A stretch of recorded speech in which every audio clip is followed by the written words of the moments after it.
আজকে আমি বানাবো বাটারফ্লাই চিকেন। তার জন্য এরকম ছোট ছোট চারকোনা চিকেন নিয়েছি। চিকেনের মধ্যে দিয়ে দিলাম আদা রসুন পেস্ট, হলুদ গুঁড়ো, লঙ্কা গুঁড়ো, জিরে গুঁড়ো, ধনে গুঁড়ো, ভালো করে মাখিয়ে নিলাম। একটা আলুকে এরকম পাতলা পাতলা স্লাইস করে কেটে নিয়েছি। এবার নিয়েছি সামান্য কর্নফ্লাওয়ার, তাতে গোলমরিচ গুঁড়ো ও কালো জিরে দিয়ে একটু হালকা ব্যাটার করে নিলাম।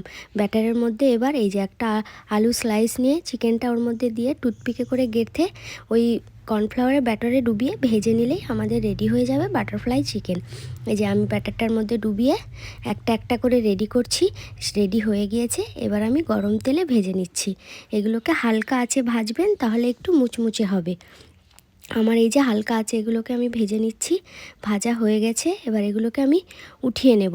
উঠিয়ে নিয়ে সস দিয়ে পরিবেশন করুন বাটারফ্লাই চিকেন। এই যে এরকম একটু মুড়মুড়ে টাইপস হবে। এগুলো হয়ে গিয়েছে আমার বাটারফ্লাই চিকেন।